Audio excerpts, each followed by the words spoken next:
Boas tardes a todos. No mércoles 9 de xuño de 2025, sesión ordinaria do pleno do mes de xullo, sendo as 20:23, abrimos esta sesión plenaria que conta co primeiro punto de orden do día e a aprobación da acta da sesión anterior do 14 de maio de 2025.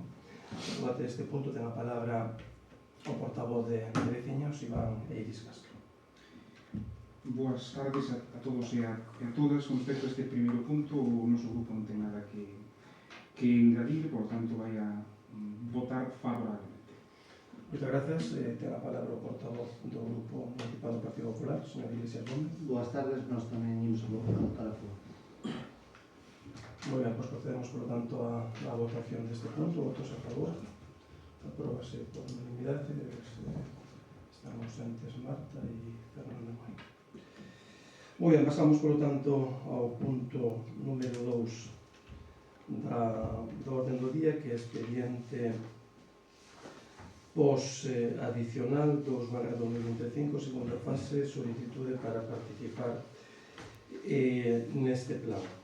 Bueno, tal como se traslada na documentación, tratase de participar no POS adicional 2025. Como todos os membros da corporación recordarán, aprobouse un plan POS 2025, aprobouse tamén un plan complementario, que nese plan complementario estaba dotado de proxectos por valor de 672.072,20 euros en distintos proxectos. Un proxecto era mellora viaria de Vigo a C261 e outro, mellora do viario de Donas a Encas e outro por 81.000 euros, sustitución e ampliación da rede de abastecemento no Burgo por 49.611 euros, e outro dos proxectos era alumeado en Quién e Besteiro.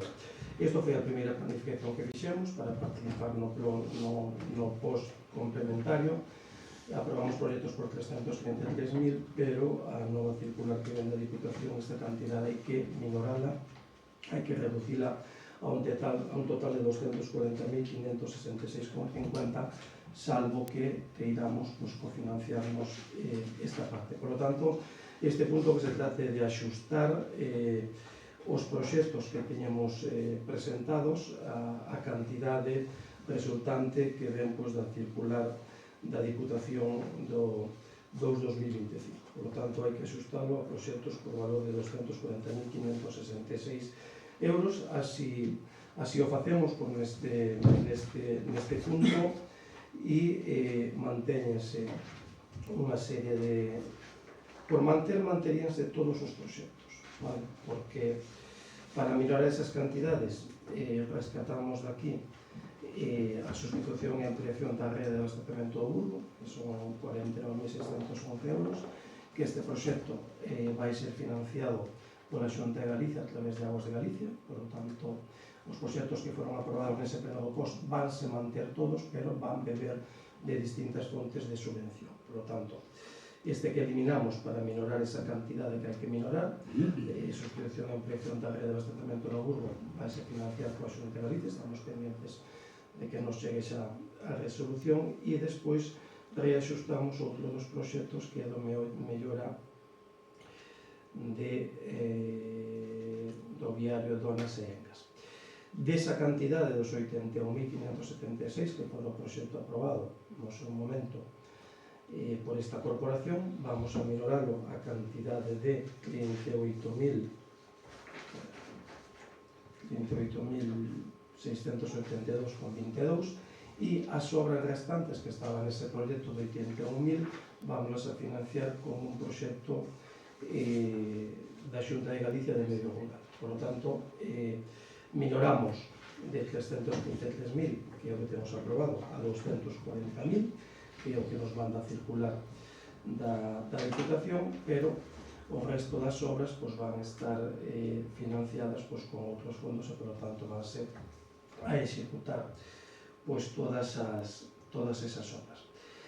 Para amoldalo pois, a esta cantidade, por iso aprobamos aquí un proxecto de pois, ese proxecto dos 108.000 para mandalo pois, á Diputación e complementar así pois, esos 240.566. Por tanto, que sometemos a votación e a pleno, pois é primeiro participar nesta segunda fase, declarar que o Concello ten a disponibilidade de permisos, terrenos, servidumbres, etc. Terceiro, comprometer o Concello a incluir no orzamento municipal os fondos necesarios para facer fronte á chega municipal no 2025, solicitar a Diputación da Coruña e a delegación deste Concello a contratación e execución das obras ou subministracións incluídas neste plan, que pois isto, xa ven aí os puntos nos que pretendemos hablar. Por a miña parte, pois nada máis, sometemos este punto a debate, ten a palabra o señor Iris Castro. Neste punto 2, o que trata, o que temos nos, a documentación que se nos deu é a pos máis adicional 2/2025, a segunda fase deste. O que explico o señor alcalde, non o vin na documentación, se pode ver pasado, entón o que traen vostedes aquí para que se aprobe, que non se explica, é simplemente este proxecto de 28.682,22 euros. Que o prazo para a súa posta, a súa tramitación sería do 23 de xuño ao 12 de setembro, por tanto, foi esta vez sí en prazo suficiente. Este proxecto engloba 4 actuacións que son a máis importante, unha das máis significativas é a primeira delas, que leva o seu nome, mellora do acceso ao tanatorio municipal, son 1050 metros cuadrados con 5 centímetros de aglomerado en quente. Esta foi unha petición que se fixo reiteradamente polo noso grupo. E despois 3 actuacións máis de asfalto, que son a mellora dun viario en Castro, doutro entre a AC 960 e o límite con Touro, e un acceso en Fonte Branca. O noso grupo, neste punto que trata, o proxecto que se trae aquí sería este. Despois eu non puiden ler todo o que dixo o señor alcalde, iso non puiden ler, non sei se que tiven un erro aí ou é que non puiden acceder a él. E simplemente o proxecto que temos é este, o de 38.682,22 euros. Por a nosa parte, o noso grupo vai votar favorablemente neste punto, porque non pode ser de outro xeito, xa que hai algunha demanda que ten feito o noso grupo reiteradamente. Nada máis por a nosa parte. Non sei se houve algún erro, ou tirou un erro, ou non sei se se pode aclarar. Sí, eu creo que a incorporación, a información que dé a información complementaria, porque este acordo, de alguma maneira, hai que amoldalo aos proxectos que tiñamos aprobados. Por tanto, bueno, sí. Es la fase 2. La fase 1 es el complementario que se aprobó como impuesto ordinario. Sí, iso non estaba incluído no Claro, por eso no se aprueba porque ya está aprobado. Y por eso solo viene este proyecto, para ajustar lo que decía el señor alcalde, la cantidad. Claro, nos eso non sabíamos. Está, lo tenéis en lo que es la documentación circular sobre la elaboración. Pois claro, iso é un link que é o proxecto en un link a ver a... Bueno, en todo caso, a información sería esa. Evidentemente, o que aprobamos é este proxecto. Sí. O que aprobamos este proxecto. Moi ben, para continuar con o debate, ten a palabra o señor Iglesias López.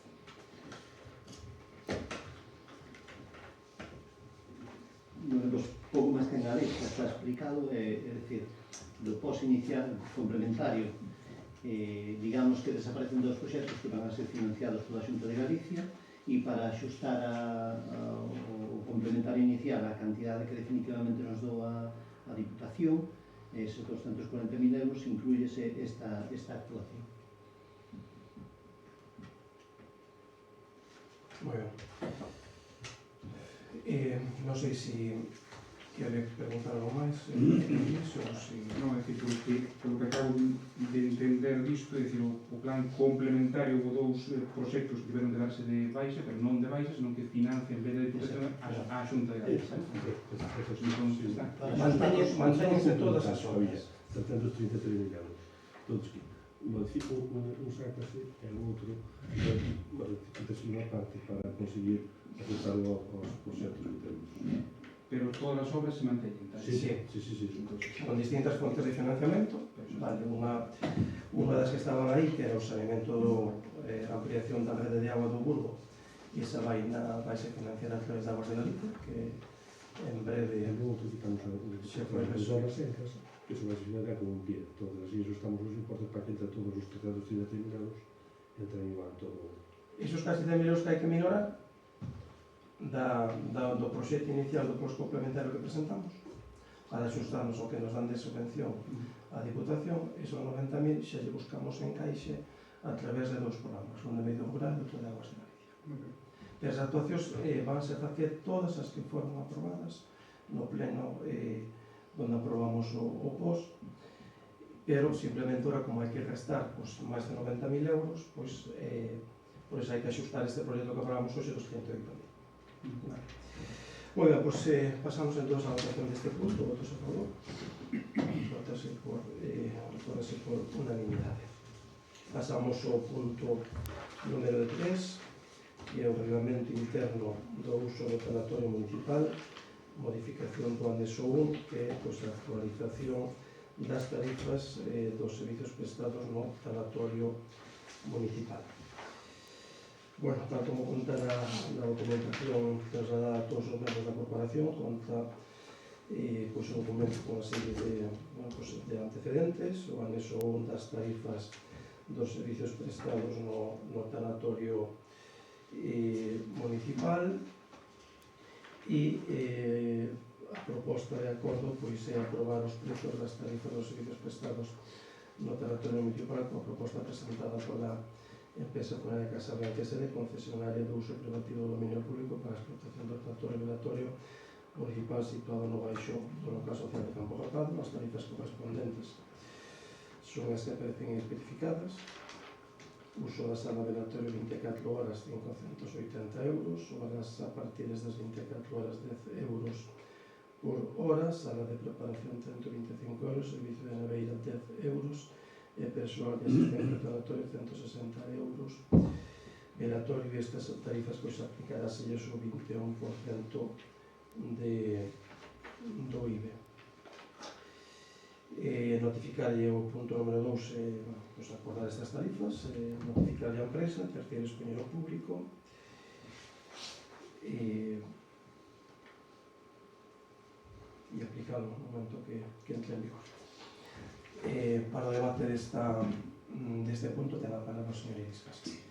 Ben, con respecto a este terceiro punto da orde do día de hoxe, quixera hacer un breve resumo sobre este tema.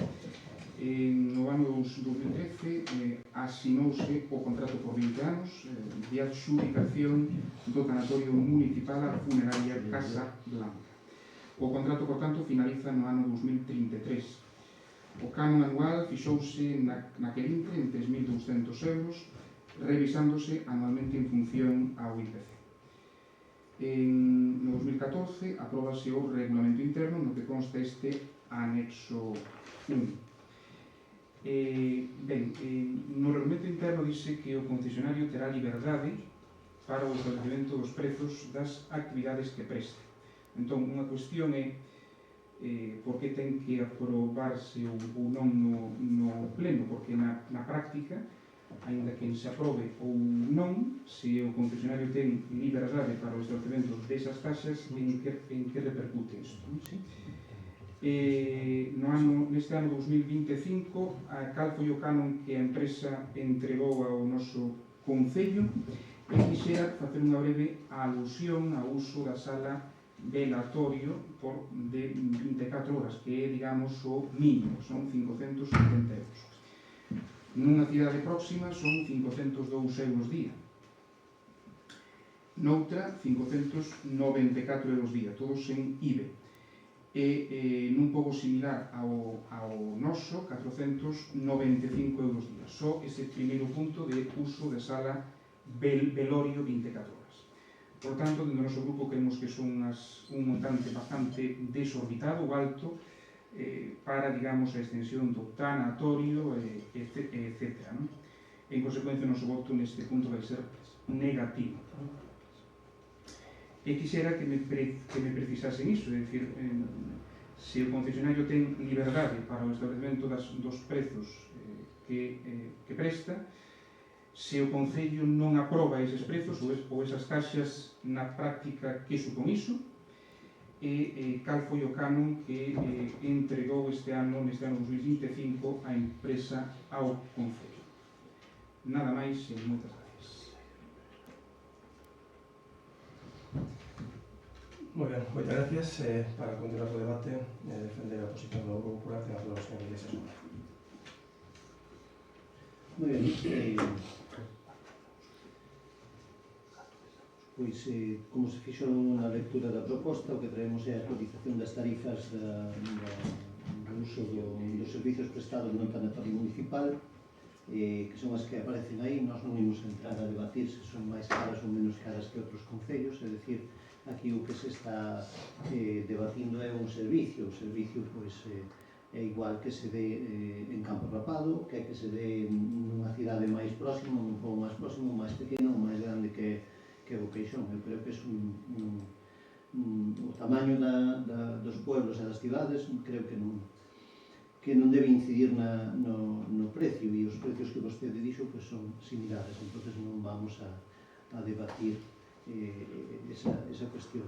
E despois entendo que se o traemos ao pleno é unha cuestión xurídica ou de seguridade xurídica, por moito que poña o regulamento interno de que teñen libertade para establecer os precios. Creemos que o servicio de tanatorio en Boqueixón está sendo moi aproveitado polos veciños e polas familias de Boqueixón que o teñen que utilizar. É un servicio de proximidade e é un servicio que, por menos a zona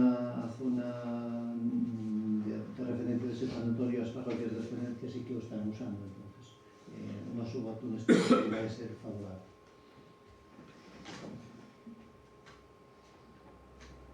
Moi ben, moitas gracias, señor Iglesias. Pasamos, por lo tanto, que era un segundo turno de debate. Ten a palabra. Eu creo que sí que é importante o custe, porque eu sei que hai tanatorios municipais, totalmente, que non se lles cobra aos veciños empadroados. Este caso é outro caso distinto, pero o prezo tamén creo que nos importa, non? Porque os cartos son dos nosos veciños e das nosas veciñas que queren usar, evidentemente, nun día triste, un servizo como este. Entón, eu creo que sí que é importante que nunha cidade como Santiago, por exemplo, un tanatorio municipal coste 502 euros día, en Boqueixón 580 euros unha, porque na capital dúas, porque son salas moito máis amplas, que non temos nós. Eu creo que sí que é significativo, é dicir, 580, 502, e 502 é co sobrecusto que se lle fixo este ano. 580 é co sobrecusto no noso concello que se propón agora aquí. Por lo tanto, son 80 euros máis, é dicir, que a empresa concesionaria con 3 servizos que faga, xa paga o cano. É dicir, un servizo básico no noso tanatorio municipal supón aproximadamente 1.000 euros. 1.000 euros. Entón, 1.000 euros, se o canon son 3.200 euros, con 3 servizos que pago ano, xa pago o canon. Por lo tanto, eu creo que é significativo todo isto que digo. Entón, o noso voto, evidentemente, non pode ser positivo neste senso. Que é un servizo público, sí, pero a oposición pode dicir que é caro ou non é caro con respecto a outras zonas. É obxectivo porque noutras zonas o custo é, pois, por exemplo, no caso de Santiago 502 euros, en outros sitios, me pasaron os prezos, por exemplo, 495 euros día. En consecuencia, pois, creo que queda meridianamente claro que estou dicindo, non? Creo que queda especificado. E o noso voto tamén. Moitas grazas. Moi ben, pois se non hai nada máis que engadir, pasamos a votación deste punto. Votos a favor. Votos en contra. Dos votos en contra. Moi ben, pasamos a segunda parte do órgano deste pleno, a parte de control e fiscalización, o punto número 4, decretos de alcaldía. Foron trasladados a todos os membros da corporación os decretos ditados entre 1 de maio e o 30 de xuño, por lo tanto, bueno, con toma de razón, son algo máis de 100 decretos, se me acabo de contar mal. O punto número 5, reparos de legalidade suspensivos da tramitación administrativa dos expedientes emitidos entre 1 de maio e o 30 de xuño, toma de razón. Hai que indicar, según certificación da Secretaría, certificado negativo de reparos de legalidade se tiene intervención, é dicir, non se emitiu ningún reparo de legalidade suspensiva da tramitación administrativa no período de tempo. E o punto número 6 é moción do Grupo Municipal do Partido Popular en defensa do Estado democrático e de dereito en recurso da corrupción que afecta a contorno persoal e política do presidente Pedro Sánchez. Para defender este cuestionamento ten a palabra o señor Iglesias Moreno. Moi ben, moitas gracias. Vivimos unha das etapas máis escuras en termos de deterioro institucional e de casos de corrupción. As investigacións judiciais acurradan por primeira vez en democracia a contorna persoal e política máis próxima do presidente do Goberno de España, Pedro Sánchez. A súa muller, o seu irmán, os dous últimos responsables da Secretaría de Organización do PSOE e, polo tanto, o número 2 do seu partido e a persoa que nomeou como fiscal xeral do Estado están inmersos en diferentes diligencias judiciais relacionadas con presuntos delitos de corrupción. Ademais do dano reputacional gravísimo que repercute na máis alta institución executiva do Estado, afóndase nunha situación de crise de confianza nas institucións e na neutralidade institucional sen precedentes na nosa democracia. Con todo, lonxe de colaborar coa xusticia e co esclarecemento dos feitos e obxecto de investigación, desde moi diversos ámbitos do Goberno de España, os seus membros e autoridades profiren descualificacións constantes á actividade dos xuíces e tribunais nun comportamento impropio dun Estado de Dereito democrático avanzado. A isto hai que engadir a actitude indulxente das formacións políticas como o BNG, socios de investidura de Pedro Sánchez, que, en palabras da súa voceira Ana Pontón, acusan a xustiza de incorrer en laufar na súa loita contra a corrupción en alusión aos casos que están afectando ao PSOE. Neste contexto, a Presidenta do Consello Xeral do Poder Judicial fixo recentemente un chamamento ás autoridades e particulares para recuperar o respecto que merecen os tribunais de xusticia e que nos serve, e reclamou o cesamento de calquera presión ou interferencia no labor judicial. Mais aló do contexto nacional generalizado de vergoña e despropósito, a situación está provocando unha perda de legitimidade institucional gravísima, a degradación do marco democrático e a ruptura da confianza cidadá no Executivo e nos representantes que o sustentan, feitos que só poden superarse coa inmediata convocatoria de eleccións xerais.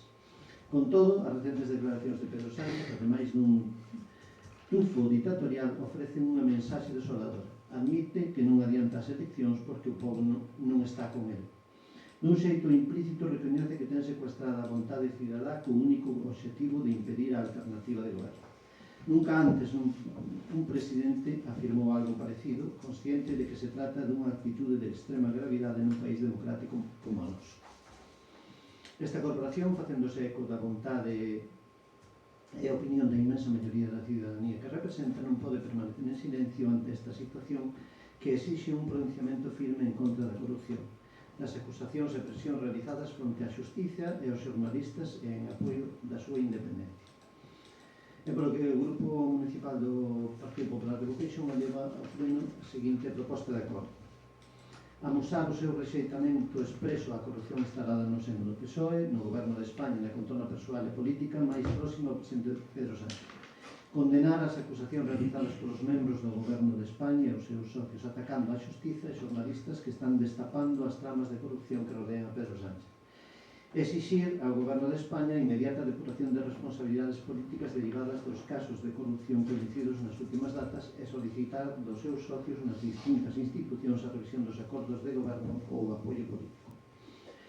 Requirir ao goberno de España que, de xeito urxente, adopte as medidas necesarias para garantir a colaboración activa con todas as instancias judiciais, parlamentarias e administrativas que investigan posibles irregularidades na súa xestión. Solicitar ao presidente do goberno de España a disolución das Cortes e a inmediata convocatoria das eleccións xerais para permitir que os españois, a través do seu voto, abran un novo tempo político. Bueno, moitas gracias por o debate desta moción e a palabra do señor Eiriscas. Ben, en primeiro lugar, creo que ben claro, o noso grupo está en contra de toda clase de corrupción, pero creo que esta moción tampouco ten sentido que se traiga a un pleno municipal como este. Esta sería unha moción para o pleno do Senado, o pleno do Congreso ou incluso o pleno do Parlamento, non?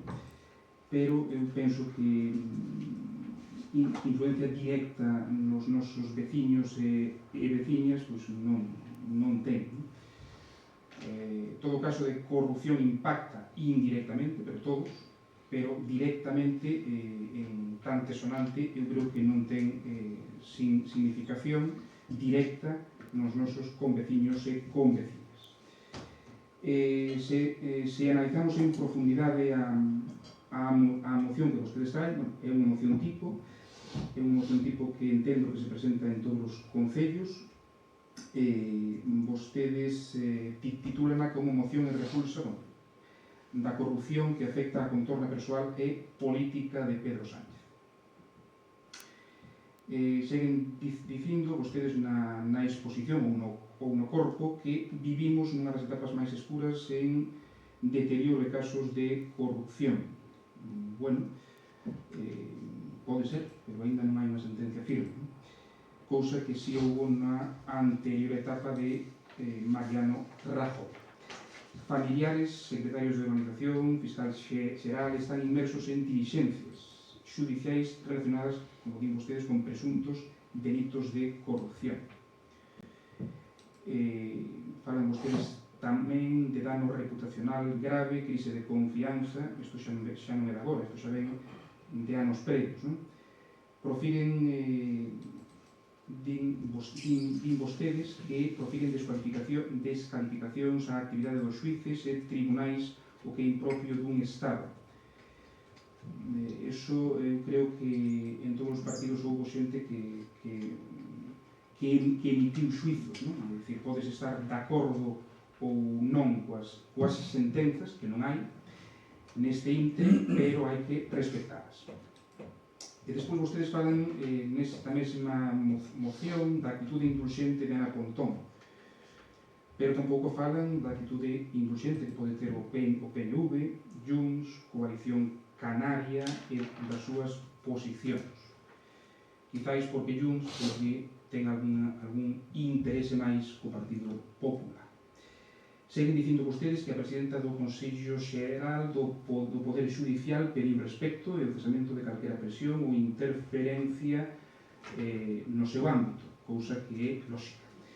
Reclaman a convocatoria de eleccións como única alternativa e din unhas frases que me parecen un pouquiño grosas. Din tufo dictatorial de Pedro Sánchez e que ten secuestrada a vontade cidadá. Tufo dictatorial é cando non hai eleccións. Pedro Sánchez someteuse a varias, e que ten secuestrada a vontade cidadá, pois someteuse a varios procesos previos e someteuse para ser elixido secretario do Partido Socialista a primarias.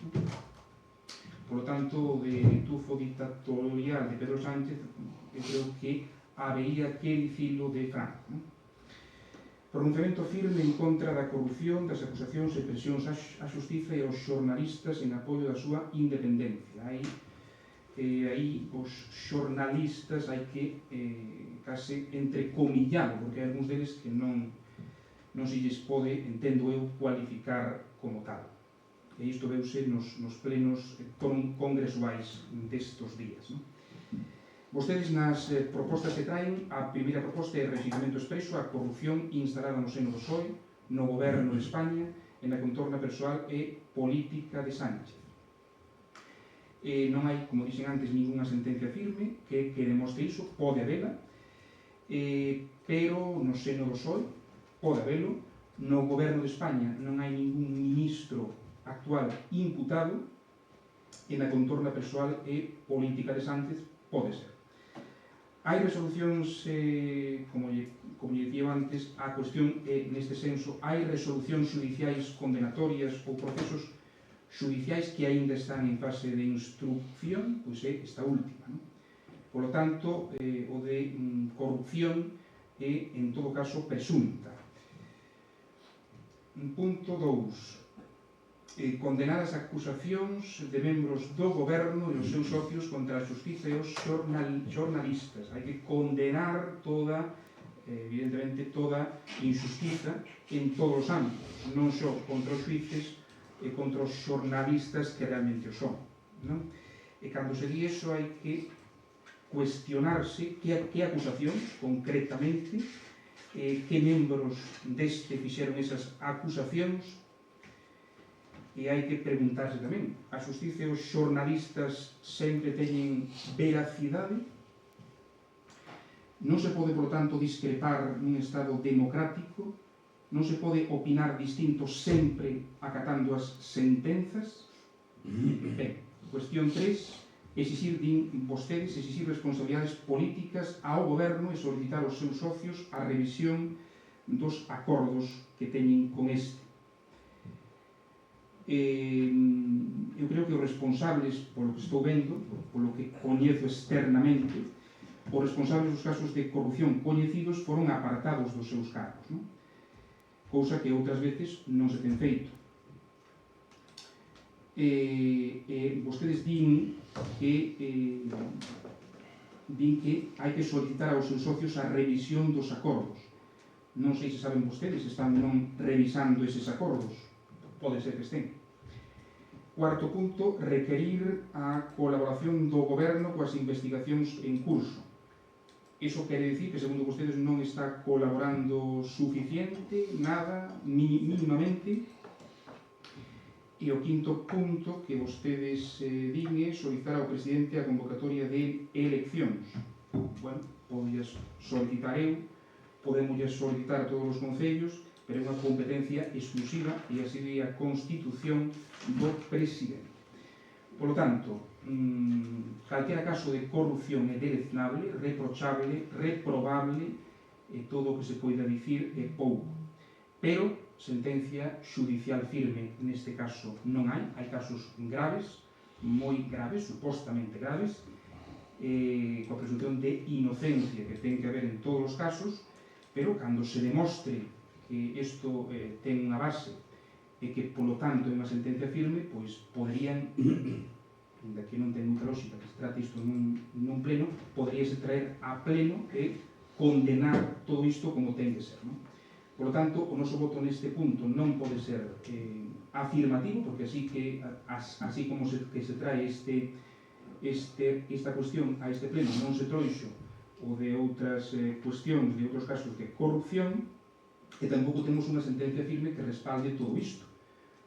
Aínda queda moito, creo, e cando se sepa firmemente, pois aí poderemos dicir suficientemente se hai ou non base para condenar todo isto. Por lo tanto, o noso voto neste punto vai a ser a abstención. Iso non quere dicir que claramente non se condenen todas as actitudes corruptas de todos, duns, doutros e de quen sexa. Nada máis, non sei se dará tempo de facer unha réplica, pero en un principio isto é o que quería salientar neste punto. Pois moi ben, moitas gracias. Para continuar co debate, ten a palabra o señor Iglesias Gómez. Bueno, moi ben. Lóxicamente todo é cuestionable, todo é discutible, todo é opinable. Pero o que se trae aquí a debate é o que pon na moción. Entonces, entendo que amosar o rexeitamento expreso á corrupción instalada no seno do PSOE no goberno de España na contorna persoal e política máis próximo ao presidente do Pedro Sánchez, bueno, vostedes póñense de perfil, miran por outro lado, o que quere decir a súa abstención. Tampouco condenan as acusacións realizadas polos membros do goberno de España aos seus socios atacando a xustiza. Tampouco lle exixen ao goberno de España a inmediata depuración de responsabilidades políticas derivadas dos casos de corrupción, é dicir, miran para outro lado, abstéñense, quedan de perfil. Requerir ao goberno de España que de xeito urxente adopte as medidas necesarias para garantir a colaboración activa con todas as instancias judiciais, parlamentarias e administrativas que investiguen posibles irregularidades ou mismo. Bueno, creo que non é necesario afondar aquí en todos os temas de actualidade. Hai xente na cárcel, hai, bueno, de todos é coñecido cal é a situación a nivel política, a nivel político en España. Entonces, bueno, creo que, ainda que o que aquí se acorde pois non vai a cambiar nada do que está sucedendo, pero creo que estamos na obriga pois de amosar o noso rexeitamento como xente que se dedica á política, de condenar estas acusacións e poder poñer de manifesto pois a nosa discrepancia e o noso rexeitamento a toda esta situación que sale todos os días a todas as horas nos xornais, nos telediarios, nos distintos medios de comunicación. Pois moitas gracias, señor Iglesias Gómez. Non sei se quere continuar co debate ou pasamos a votación. Solo moi brevemente.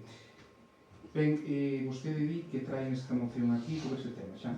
Que non se trouxeron sobre o caso Bárcenas e sobre outros moitos casos. Por lo tanto, por que para uns sí e para outros non? Non ten que haber doble vara de tratar temas, non? E non estamos tratando un tema puramente municipal. É un tema estatal que non nos compete a nós en absoluto. Eu estou facendo un resume de algo que o noso grupo está vendo desde fora. Que evidentemente non nos gustan os casos de corrupción, sexa de quen sexa, e iso non é poñerse, absterse neste punto non é poñerse de lado. Absterse neste punto é que non hai unha sentencia firme. Por tanto, é unha moción que se presenta antes de... Para que? Para que Pedro Sánchez convoque eleccións que é o que queren que entrobe. Pero esa non é a cuestión. A cuestión é que se demostra que hai corrupción cunha sentencia firme, evidentemente hai que solicitar responsabilidades a quen compete. E as responsabilidades poden facelas perfectamente cunha moción de censura. Pero o problema da moción é que non ten o apoio suficiente. Non ten o apoio de Junts. Ten 172 e faltanlle 4 apoios. Por lo tanto, de aí que non se presente esa moción e, por lo tanto, que se presenten mocións en todos os concellos instando a que estes concellos presionen dun xeito ou outro para que o presidente convoque eleccións. Pero é unha competencia do presidente do goberno. Por tanto, por moito que digamos aquí que convoque eleccións, o presidente non convoca eleccións, pois non ten sentido ningún. E iso é un tema supramunicipal que, evidentemente, en o fondo noso, todo o mundo sabe que non incumbe a un concello como noso. Despois, se dimitirá Pedro Sánchez ou non, pois iso é cuestión dele. Se convoca unha moción de confianza, pois é unha cuestión que lle compete a ele. Por lo tanto, isto é o que hai. Casos de corrupción hainos en todos os grupos. O que sucede é que só se trae esta moción sobre o Partido Socialista, pero hai no Partido Socialista, Ciudadanos, Partido Popular e outros, non? Por lo tanto, non vou enveralles aquí, teño aquí os casos de todos os grupos, pero creo que é importante ter en conta todo isto, non? Que para o noso concello directamente isto non inclúe non? Nada máis, podemos hablar. Muchas gracias. Non sei se o señor Iglesias quere añadir algo. Creo que queda claro o posicionamento dos distintos grupos, por lo tanto, vamos a proceder a votación. Votos a favor desta moción, votos en contra, abstencións, 2 abstencións. Moi ben, pois pasamos ao seguinte punto do día, que son os rogos e preguntas. Supoño que haberá unha pregunta ou un rogo, turno de da conselleira Santas Marinas Lorenzo.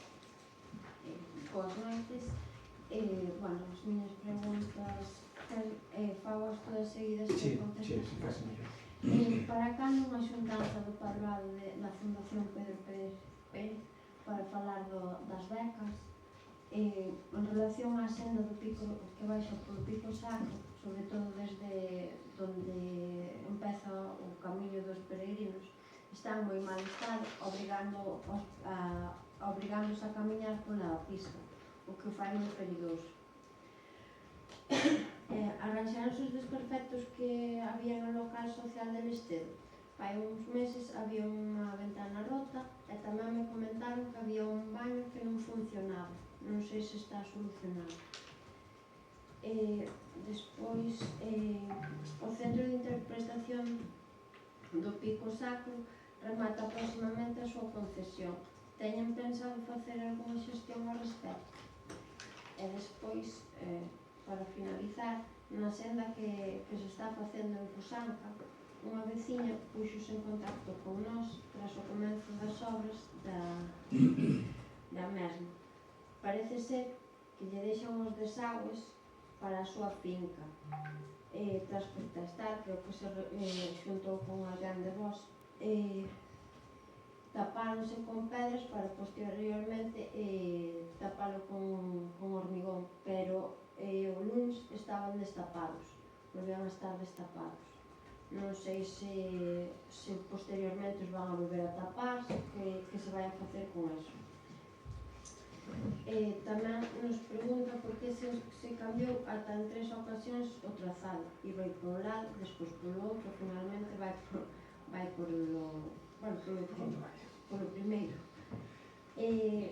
Esta veciña solicitou a información e dixoselle que ia ir polo outro lado da pista e fixo unha entrada para a súa finca. Agora, debido ao novo trazado, eso foi levantado, destrozado. Deixaron durante 15 días, máis de 15 días, porque ainda non está solucionado, sen entrada. Como se vai a solucionar e arranxar eso? A entrada está bastante máis alta agora, polo que non dá pasado un coche. Sí, non hai rampa, non hai nada, o sea, dá un salto. E ademais, tal como ten a caída a senda, a cero, non sei como lle querades chamar, mete agua toda para a finca. E non sei como van a solucionar isto. E pola miña parte nada máis. Bueno, moitas gracias. Non sei se hai unha pregunta máis por parte de algún membro da... Sí, agora, señor Iris Castro. Ben, teño varias, hai unhas cuestións por escrito que, bueno, unhas cuestións que se iban a respostar por escrito do pleno previo, non sei se as tedes hoxe. Queda pendente de facer unha moción conxunta sobre actuacións na Nacional 525. O alcalde en datas recentes mantivo unha xuntanza coa conselleira de Vivenda para abordar cuestións en materia de urbanismo e mobilidade. Cales foron esas cuestións? Propomos como proposta unha excursión ás cubertas da Catedral e a zona histórica de Compostela, así como estamos indo a outras zonas de España, pois é importante coñecer o que temos na nosa terra. Ben, con respecto a Casa do Maior que se pretende instalar nun local, poñen así, na Casa da Cultura de Campo Rapado, na única Casa da Cultura que ten o Concello, que local, e quixéramos saber se é un único local, se son varios, quixéramos saber, a parte diso, se non hai outra localización axeitada para ela, porque a única Casa da Cultura que temos no noso Concello, no fondo ten o tanatorio, e ora queren vostedes situar na planta primeira a, digamos, a casa do maior que a terceira casa que hai no noso concello. Como proposta, nos propoñemos, por exemplo, que se adecente a reitoral de Ural e se dedique a vivenda social ou inclusive a esta casa. E con respecto a esta casa, entón, facendo a casa do maior, queda desbotado o centro de día compartido con Vedra, sí ou non? Hoxe pasei por Casalpejito, vindo do aeroporto, e hai unha zona que se limpou, non sei se foi polo Concello ou por algún particular, e digamos, é unha zona que non se ve ben, polo tanto sería importante que se limpe esa zona. Quixera tamén falar dos desperfectos na pista de tenis da Silveira, había en datas recentes lixo nela, a rede desbotada dun lado, e xa hai fochancas ali na zona que se arranxou recentemente. Outra cuestión é a planificación da roza e limpeza polas parroquias. Unha proposta que lle facemos nós, están dicindo vostedes que se limpan con 5 tractores, unha proposta nosa é que, así como se fai co punto limpo móvil, que se publicite na xanela mensualmente en que parroquias, en que zonas se fai limpeza para que a xente poida comprobar e fiscalizar que esta se faga axeitadamente. Despois, outra cuestión que sale na xanela, e a última, é que o alcalde consegue 60.000 euros para o parque empresarial de Campo Rapado, especifican que é para a habilitación e mellora das infraestructuras viarias deste. Por lo tanto, quixéramos coñecer especificamente que infraestructuras. Nada máis pola minha parte.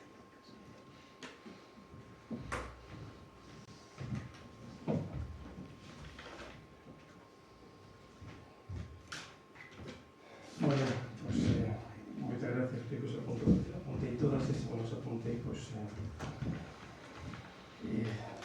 ampliamos despois a información. É certo que quedaron as preguntas do pleno anterior sin contestar, tamén é certo que non traemos a resposta por escrito como correspondía, que non nos dou tempo a facelas, pero casi, en todo caso, se lles contesta a hora de xeito oral. Unha das preguntas que era contestada é a financiación do centro de día compartido con Vedra. Se houve algún avance nese sentido, bueno, como saben, é un tema que está liderando Vedra, non nos trasladaron ninguna información reciente que cambiara o posicionamento anterior. Tiña unha segunda pregunta, que era a posición política oficial que manteñen dentro do goberno municipal sobre a posible instalación de Altri en Palas de Rei. Bueno, o posicionamento do goberno municipal de Boqueixón sobre Altri é moi claro, non é un posicionamento político como outros partidos manifestan, non é un posicionamento absolutamente técnico. Por lo tanto, o resultado dos informes técnicos dos distintos organismos que emitan por máis de 40 profesionais de distintos ámbitos, da cultura, do medio ambiente, de Aguas Galicia, do patrimonio, etc., pois ese posicionamento técnico será o posicionamento do Grupo Municipal do Partido Popular de Boqueixón. Outras preguntas é que na titularidade da pista entre o Bar García e Rans, en Poeso, o certo é que non teña confirmación neste momento, por lo tanto, daremos información no seguinte pleno, que así sei que os planos de concentración parcelaria ese vial non existe, e no inventario de bienes do Concello creo que sí, por lo tanto, dá a impresión que ten prioridade os planos de concentración parcelaria. O punto número 4, que proxectos trataron a reunión mantida entre o alcalde e o director xeral de Agacal. Bueno, foron cuestións de utilización do esquema de Quián para o tema dos campos de voluntariado que acollemos Boqueixón e Vedra durante o verán, utilización desas instalacións, coñecer tamén cal era o plan de obras para este ano da Consellería, que están traballando na redacción do novo edificio residencial na redacción do proxecto, que conta con un orzamento de 5 millóns de euros. E un tema tamén de promoción de produto nas carrozas do San Cidre de Campo Rapado, onde a través da Garcal aportaron promoción de distintos viños das distintas denominacións de orixe. En canto á moción conxunta de actuacións nacional 525 sobre o paso polas parroquias de Serude e de Estedo, neste momento, foi un tema que eu pendiente de redactar entre os portavoces dos dous grupos políticos. Ben é certo que o Goberno de España está traballando na rehabilitación do firme, que tiña moita falta, e aí están traballando, con máis acerto ou con menos, con máis gusto ou con menos, pero bueno, no firme si están traballando, por lo tanto, pues non sei, valoraremos si consideran, pues creo que a moción era sobre ese tema, creo que a plantea era sobre o firme. Sobre a rotonda. Sobre a rotonda podemos incidir. Non sei, casi preferíamos, eu sobre a rotonda concreta casi prefería facer a consulta directamente coa delegación, pero hai un clima de conversación interesante coa delegación nese sentido. A última vez que falei con eles, o que me dixeron era que estaban co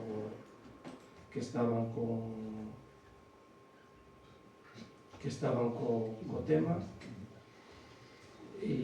pero bueno, tampouco me podo ampliar máis información. Estaba mirando o WhatsApp do jefe de gabinete do delegado, pero para ver cal era a última resposta que me dera. Bueno, con respecto ás preguntas de hoxe, a señora Santas Marina Lorenzo pregunta para cando a xuntanza da Fundación Pedro Pérez. Creo que para o mes de setembro, despois das vacacións, pode ser un momento así interesante para facer unha reunión. Nese momento supero que xa estarán resoltas e incluso pagadas as becas presentadas e solicitadas, e por lo tanto, bueno, pues eu creo que fixamos, non vai a decir unha fecha ahora aquí, pero que en todo caso, si ten vostede alguna proposta para fixar unha data, pues eu creo que cada mes de setembro, principios de outubro, podemos facela. O último tramo da senda do Pico Sacro, dende o entronque do tramo que ven de Berga hacia o tramo que baixa do Pico hasta o cruce do Pico. Bueno, pues non digo que se pode hacer alguna actuación, non temos prevista neste momento. Valoraremos a ver que técnicamente, a ver que proposta nos poden facer os técnicos para buscar unha mellora. Os arranxos de desperfecto no concepción del Estedo está solucionado, é dicir, ese tema de cristais, a barrote, os baños, eso está solucionado. En todo caso, vinculado ao local del Estedo, temos tamén un proxecto de 44 ou 45.000 euros, non recordo cantidade, para facer unha serie de melloras que se teñen debatido neste pleno sobre ese local, desde o condicionamento, aislamento, envoltura e falso teito da planta cero do Centro Sociocultural del Estedo, como a mellora e ampliación e subida, levantamento do pasamanos que sube para arriba, e tamén no local máis utilizado o tema de cambios de ventanas, portas e un tema acústico. Estamos neste momento en proceso de contratación desa obra, vai supoñer tamén unha mellora para o Centro Social del Estedo, que responde un pouco ás últimas peticións tamén que tivemos das distintas entidades del Estedo. Remata a concesión do Centro de Intervención do Pico Sacro, que fixemos, hasta este momento non temos prisa ninguna en ir á iglesia, porque o que piden é que paguemos, e por lo tanto que paguemos por utilizar algo que rehabilitamos, e vamos a discutir un pouco. En canto a senda de Cusanca, vostede sabe que, por un lado, a xente queixase moito de que se inunda todo no fondo da senda, chegando ás últimas casas, e por outro lado, a xente non quere agua nas súas leiras. Entonces é un conflicto difícil de solucionar. Por lo tanto, o que se trata é de que a agua pues, vaya, intentar que a agua vaya por onde foi sempre e que vaya vaciando agua por as reiras que se vaciou sempre. E aí houve, bueno, pues varios casos. Hai un caso que está moi claro, que a agua sempre foi por ali, os propietarios anteriores a taparon, bueno, pues estás intentando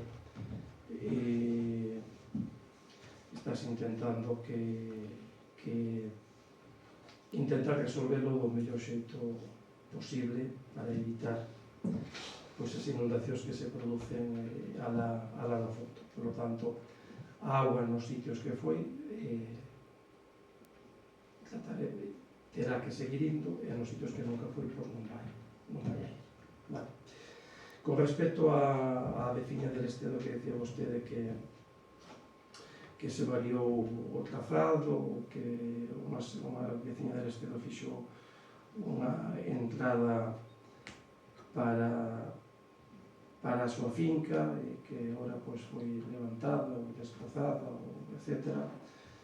Supoño que esa veciña pois, pideu a senda por ese lado, se non referimos a mesma veciña, referiu a é dicir, solicitou que a senda tamén fora por o lado pola que se está executando e o lado polo que vai pois, son criterios técnicos. O certo é que andivo balanceado un lado por outro porque en carregación do proxecto e a execución, etc., pois hai cambios técnicos que recomendan levar por un lado por outro, pero desde logo que é unha recomendación técnica. Por lo tanto, o que marca a altura dun acceso a calquer parcela ou calquer finca particular, evidentemente vai ser a parte pública que é a senda pública. En todo caso, nese caso concreto, está a dirección de obra e a execución de obra está falando con ese particular que vostede fala, entendo que falamos do mesmo caso e está solucionado, non vai haber ningún problema. En canto ás preguntas formuladas polo señor Iris Castro, a moción conxunta nacional 525, bueno, non sei, eu aquí sí que me gustaría o mellor na parte relativa ao firme, analizaremos ou podemos ver en que situación quedou firme, se temos alguna suxerencia, pois podemos incorporar a moción, e eu creo que aquí sí que a vocación empeza a ter unha necesidade de que o acceso ao entronque da carretera AC960 co entronque da Nacional 525 no cruce da Susana, que se busque unha solución similar á rotonda del Estedo. Porque vimos nunha carretera nacional que entramos nun tramo urbano, que é ese tramo da Susana, que continua despois nun tramo en Veda, nun tramo en Serguda, hasta chegar a pasar os bares, e ese pois é un tramo que está limitado a 50 e que posiblemente pois, para facilitar os entronques pois, eu creo que podíamos consensuar e vamos falando, porque é dicirlo aquí pois, tamén pois, a mesma solución que se dá neste outro na semana rotonda poderá facer na entrada da Susana, igual que hai pois, no final de Santa Lucía, onde está a rotonda antes da gasolinera.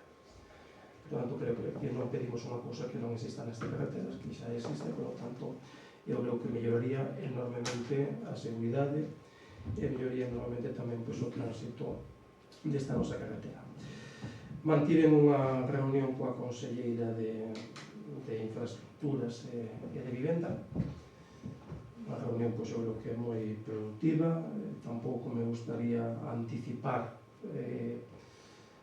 moitos temas que hasta que se concreten, pero bueno, falamos de posibilidades do suelo industrial de Sergude, pero non quería, perdón, eso foi coa de Economía e Industria. Cada vivenda falamos desta carretera da C960, falamos do reforzo que van a facer con máis de 300.000 euros en aglomerado nesta carretera.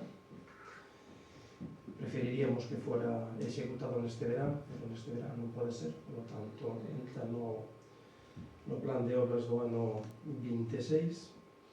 Falamos tamén de incorporar a vocación na nova planificación de sendas que ten a Xunta de Galicia, por lo tanto, bueno, pues aí casi poderíamos avanzar que vamos a formar parte, o que Xon vai estar integrado nese plan de sendas da Xunta. Teño máis información de palabra, pero non me gustaría trasladar neste momento hasta que se concrete. Creo que vai ser unha actuación potente na zona de entre Sergu e Lamas, pero bueno, vamos a esperar a que se poida concretar. Con respecto á proposta de visitas e excursións como pode ser as cuestas da catedral, tomamos nota, parecenos interesante. En canto a Casas do Maior en Campo Rapado, saliu a convocatoria fai uns días, a convocatoria da Casa do Maior, porque Xon conta con a Casa do Maior en Loureda, outra en Vigo. Sabemos dunha candidatura na parroquia de Lamas, unha terceira candidatura, e na convocatoria anterior houve unha candidatura que non foi aprobada na cafetería, que é onde menos se entorpece e non ten uso, e parecenos un lugar segundo os criterios, que tamén os hai. A cafetería da Casa de Cultura de Campo Rapado, que vota dos 365 días do ano, pois non sei, non votar a conta dos que vota vacíos, pero son moitos, por non decir casi todo o ano, que se fai alguna reunión de vez en cando ali, pero que pode ser sustituída polas distintas salas que ten a Casa de Cultura de Campo Rapado, que está infraestruturizada. A cafetería da Casa de Cultura poderia ter un acceso independiente da entrada principal, e, por lo tanto, parecenos un sitio axeitado con xeito de plantexar un local en boas condicións e, sobre todo, co objetivo de que poidera salir adiante, que isto non asegura nada, que igual non era de que se candidate a presentar aquí, sobre todo para esta zona sur do Concello, que por moito que insistimos e o trasladamos en moitas reunións, directamente eu en distintas reunións que tivemos tanto en Contreresma como en Sucira, como en Ural, como en Pousada, o mesmo en Codeso, non saleu ninguna iniciativa particular, e, por lo tanto, hai usuarios desa zona que están vindo a Loureda ou que están vindo a Vigo, e que parecenos un criterio acertado.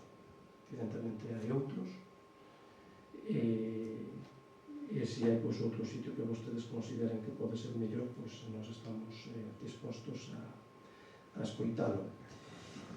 Creo que non hai ninguna queixa de centros culturales en Boqueixón, así temos un metro cuadrado de centro cultural por habitante, temos máis de 4.000 metros cuadrados de centros socioculturales en Boqueixón. Non creo que haxa ningún concello en Galicia que teña esta dimensión de centros socioculturais ou locales veciñais, etc. Pero, bueno, eu acepto a crítica que lles poida gustar máis ou menos facelo na Casa da Cultura.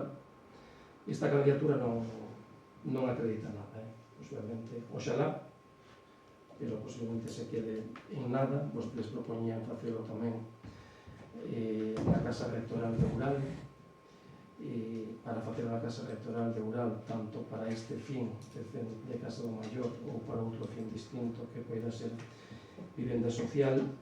Eu xa trasladei o económico do Arzobispado de Santiago, que para iso nos necesitamos que a Iglesia nos ten que ceder a titularidade de calquer centro que nos queiramos rehabilitar. Por lo tanto, non están moito por a labor o Arzobispado en facer eso, por lo menos non recibimos unha resposta favorable decisión para ese tema, pero, bueno, en todo caso, non digo que a antiga unitaria de Codeso poidera ter, si se quere, este fin de Casa do Maior. Iso supón facer unha rehabilitación que neste momento non está feita. En canto aos desperfectos da pista de tenis da Cerveira e da zona rehabilitada, xa tomo nota deste tema o señor Iglesias Gómez para revisar isto. En canto ao plan de desbroces en parroquias que se fai mensualmente, pois non hai problema de trasladar esa información con carácter mensual. Este ano, afortunadamente, vamos moi avanzado nos desbroces. Externalizamos unha partida a través de unha empresa privada e estamos facendo con maquinaria propia o resto das actuacións, pero bueno, é o primeiro ano que imos que non vamos tan avanzados como este ano, pero bueno, isto tamén é un motivo de moitas opinións e de distintos criterios e a erva, pois, afortunadamente, os gandeiros me leñen moito nas ridas que abonan, pero nas cunetas é unha zona moi abonada tamén que arrastra todo e tamén me dá moito. En canto ao plan de campo rapado, que pistas recolle ese plan de campo rapado, que son 60.000 euros, que coa financiación aportada polo Concello, que son 12.000, un proxecto de 72.000 euros. Na área industrial de campo rapado, pois son 2 pistas. Unha pista que está na entrada de Campo Rapado, esa pista estreita que está en frente a Pardiñeiro. Bueno, pasa por diante da casa deste edificio de Posa na Agencia de Autoría, esa vai en aglomerado, e a outra pasa tamén por diante da casa de vostede, que ademais é ese tramo da casa dos seus pais, que, bueno, como se chama? É Pomariño. Pomariño, sí. Ese tramo do Pomariño. Este plan recollía alguna pista máis, a continuación despois hacia arriba, pero consideraron considerando a Xunta de Galicia que non entraba neste programa de subvención. Por lo tanto, esa outra parte queda a meteremos noutro proxecto que teñamos. E se non me quedou nada atrás, creo que dei resposta a todas as preguntas feitas. Así que, se non hai nada máis, damos por rematada esta sesión, sendo as 21:40. Moitas gracias e boas tardes.